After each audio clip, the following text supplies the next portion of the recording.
Hello, today's lesson is covering assignment number 2 for the Salt Lake Community College Interior Design 1100 class.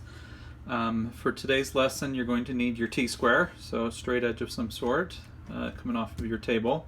You're going to need your triangle, so have that ready. You'll also need 2 pencils, a hard lead and a soft lead pencil, so probably a 2H and an HB, like you should have in your possession. You'll also need your scale, your architectural scale, which we'll go over how to use that, as well as that you've read in your assignments. So, I just wanted to give you a quick example on how to use these tools so that you can complete the assignment for this week. So first of all, you're going to have an 1/8 inch plan here, kind of similar to this, but a little bit more information for the second part of assignment 2, and then the first part of assignment 2 you have a very simplified plan that you need to enlarge from 1/8 inch scale to 1/4 inch scale. So in order to do that, if you've watched the video about your architectural scale, you'll know that at each end, and I'll flip this around just so it's a little bit easier to read, it shows the scale. So from this end it's a 1/4 inch scale, and if you start where the 0 is, which means that bigger number and the longer line, so that's 0, 2 feet, 4 feet, 6 feet, as I kind of measure along there. And then here, along here, between there to there, so that's 1 feet, that whole 1 foot, that's that whole length. And then it gets broken down into segments, so half of that would be 6 inches, and then half of that is 3 inches, which means that each one of these marks is 1 inch. 1, 2, 3, 4, 5, 6, and so on. So if we go down to the other end of your architectural scale here, it shows 1/8 inch, or an 1/8 inch fraction. And so it's the same sort of a process, but now since we're down here, it's the smaller scale. So you'll see our 0 is here at the smaller end, or at the smaller size. So 0, 1, 2, 3, 4 feet, 5, 6, 7, 8 feet, and so on as you go down the scale. And then also to the left of that, on this side, you'll notice that that's broken down. So half of that would be 6 inches. And so then that's broken down into thirds, which means that's got to be 2 inches, 4 inches, and then 6 inches, and so on. So that as you count this up, 2, 4, 6, 8, 10, 12, you get 12 inches for that 1 foot length. It doesn't break it down any more than that, because that's certainly fine enough to be able to draw fairly accurately at 1/8 inch scale, and trying to draw it more accurately than that's really no purpose or no advantage at that sort of a scale.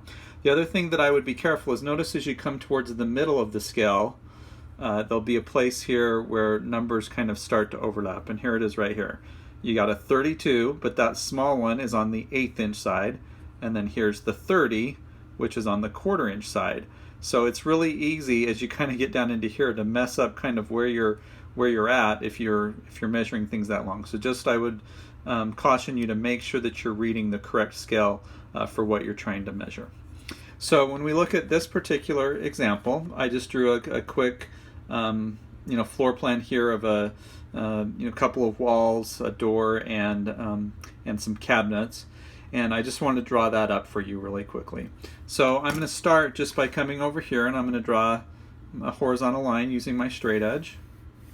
And I'm going to keep these lines right now. I'm using my, I want to be using my HB pencil, or my H pencil, so it's a little bit harder, and I keep the lines fairly light. But I'll draw that first one there, and then I'll draw this vertical line. Let me get my template out of the way. I'm going to draw this vertical line for the other wall, just coming up that way. And I'm going to make these a little long because this is going to scale up. It's going to be bigger than what it is, shown at 1/8 inch scale. So what I'm going to do is walls typically are shown at 5 inches. So if I come over here, I know you can't quite see that, but if I tilt that down, here I'll do it this way, and I measure that off, it's basically going to be 5 inches, right? And you can typically just draw walls at 5 inches and be fairly accurate with hand drawings like this. So I'm going to come over here, I'm going to use my 1/4 inch scale now, and I guess I can do it the right way, and I'll start at the 0 and go over 5 inches, so there I am, my little mark there's a 5, and I can mark that. So 0, 1, 2, 3, 4, 5. And then I come over this way and I do the same thing, and get that lined up at the 5 and come over to there. Okay, and again, I'm just going to keep these lines fairly light and fairly thin for now until I get everything kind of laid out, and then I'll actually work on my line weights. Okay. So that's going there. So the next thing, I'll come over here and use the 1/8 inch scale here, and notice that this cabinet that comes out from the wall, so I'm measuring from the inside line for the wall, and it comes out to there. You can see there's the 0, 1, 2, 3, 4, 5, 6, 7, 8. So that's 8 feet long for that cabinet.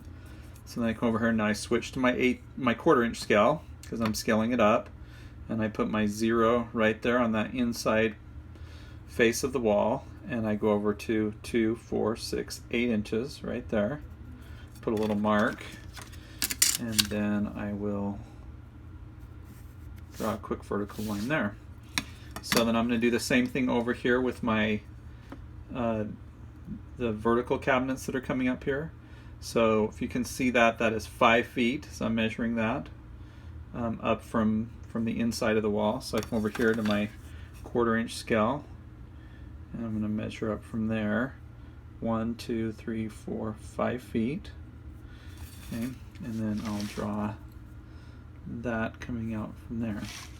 And then let's measure the cabinet depth. So cabinets typically are 24 inches deep. So there's, you can see that there, 2 feet. And I can come from this side here. See that there. Let me do it this way so you can kind of see that. Right there, you can see that that's also 2 feet from that 0, 1, 2 feet.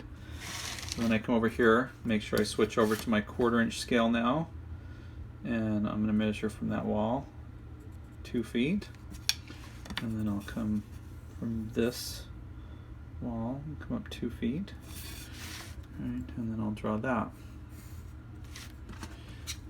and there. Okay, so there's my base cabinets there, and we're really kind of looking at the countertop that we're seeing from above. And then what we're going to do is I'll measure, these dashed lines here are for upper cabinets. So when you look at a floor plan or draw a floor plan, basically what you've done is you've taken the building and you cut it off at 4 feet above the finished floor level. And then imagine that you're kind of getting a satellite or a bird's eye view down, and you're looking straight down on top of the building. So when we do that, everything that's above 4 feet, you kind of take it away. And if we want to show some of those things that are important as part of the floor plan, and yet it's been taken away because it's above that 4-foot plane, we would typically show that in a dashed line of some sort. And it's going to be a thin dashed line. You'd also show anything that's hidden. Let's say that underneath this counter I had say a trash compactor. I might show that with a thin dashed line underneath there, or if there was something important that was underneath here that's under the cabinet or the countertop, then I would want to show that in a dashed line. So, but for this, I just have upper cabinets that I want to show. So if I come over here, go back to my 1/8 inch scale, you'll notice that the depth of those upper cabinets is 1 foot. Right, and then do the same thing here. Depth of that is 1 foot. Okay, so then I come over here at my 1/8 inch, or my 1/4 inch scale, excuse me. I'm going to measure that off 1 foot, and then come here, line that, and measure that off at 1 foot. Okay, and then I'll just draw my lines here, and I'm going to do thin dashed lines with a little space, of course, in between each one. I'll do that, and then take that vertical line right there, and I will draw those in. So you can see now I have those dashed lines showing that the upper cabinets that were taken away. So then the last thing that I just really need to rough in here is my door. And so if I come over here again, and I'm going to measure at my 1/8 inch scale from that inside of the wall, and you can see that that is 1, 2, 3, 4, 5, 6 feet to the edge of my door, and then that door is 1, 2, 3 feet wide, which is the typical width of a commercial door. And so we're going to then measure this off here. Slide that back down so it's easier to see. So starting from that inside, it was 6 feet, and then another 3 feet. 1, 2, 3, third to 9 feet. All right, so there's my door opening right there. And I can just do a little mark there and a little mark there. Okay, so there's my door opening, and there are my cabinets being shown there. So let's go ahead and start to kind of, well, darken some things in. But before we do that and kind of get our line weights, I want to show you how to use your template. Okay, so this template here, this is the Pickett house plan and plumbing template that I have. And then you'll notice here, these shapes here are all for door swings. So this is to show a door swung open kind of at a 45-degree angle. This here is to show it open at a 90-degree angle. Most people usually show it at 90, but you can show it at 45 or 90, whatever you want. If you have a 180-degree door, if you're then you would show that swinging all the way around, just so that that's easily read graphically. So then you'll notice here next to each one of the doors, this says 2'8", this says 2'10", this one says 3'0" inches, and down here, oh, here it is right there. It says this is 1/4 inch scale. So I know that this scale is at 1/4 inch. So I can come over here to my 3-foot door swing, and I want it to swing the same as this. So coming in and down to the right. So I take this, and if I put it that way, it's going to draw it. That's the wrong way to swing it. And if I turn it around this way, well, that's swinging the wrong way too, so that's not right. But if I then take that and I flip it all the way, oh, now my door is swinging in the direction that I want it to. So I take these marks here and I line them up with the inside, or the side that the door is swinging to. Okay, and then I can draw just a quick straight line here. And I use that curve right there to draw that door swing. Okay. If you want to, and I like to do this, but I like to have a little bit of thickness with my door, so I come up here and I'll draw that, and then I'll just draw a little cross line there. I think it helps the door read a little bit better, just if it's got a little bit of thickness to it. Okay, so now I've got it pretty much all laid out, and what I want to do now is just create my darker line weights.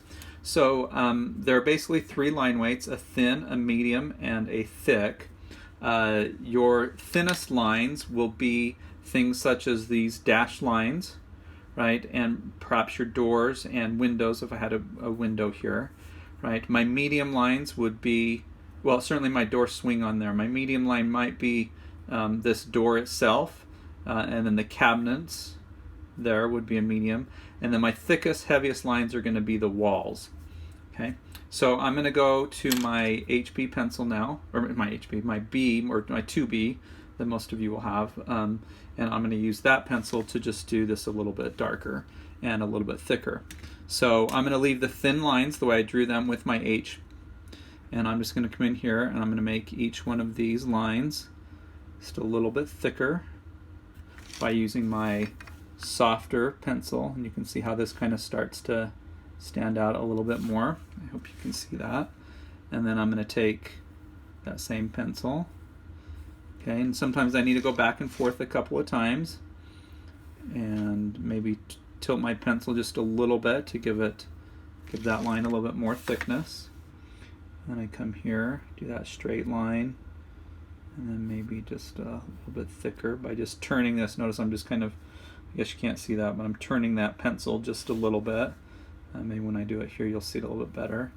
So there, and then I kind of tilt that pencil just slightly in a different direction, and I get a nice thicker line. Okay, then I'm going to do a very thick line for these walls. So I do that, and I tilt that quite a bit, and I can get a nice thick line. Notice I don't move my straight edge. I can just kind of tilt my pencil and run it back and forth a couple of times. You notice I get a nice thick heavy line here. So I just kind of run that back and forth, and you can just kind of create a nice thick heavy line. All right, and then I'm going to come from here. So at door openings, the walls stop. So I'm just going to do these lines that come right up to that door, and I can go on the other side.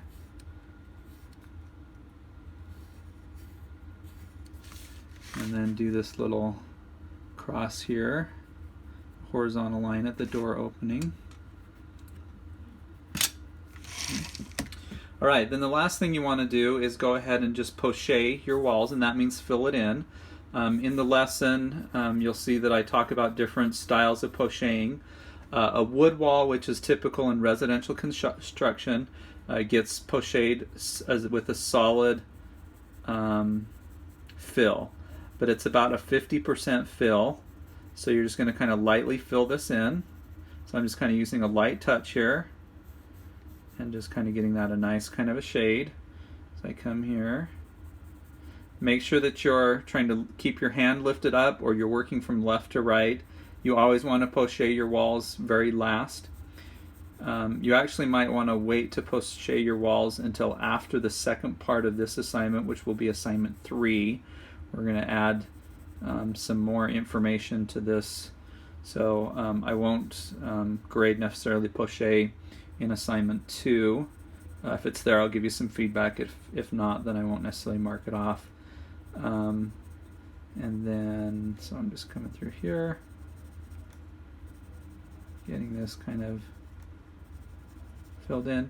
You'll notice that I usually go a couple directions, so this is kind of at a angle at a 45, and then I might come straight this way to do the rest of it, and that'll fill that in. Just by going 2 different directions, you fill in some of those gaps that you just automatically get. Okay, and so there you go. I went from an 1/8 inch scale basic plan to a 1/4 inch scale with the wall types and the line types pocheted and the different wall thicknesses and line weights that we need. All right, thanks.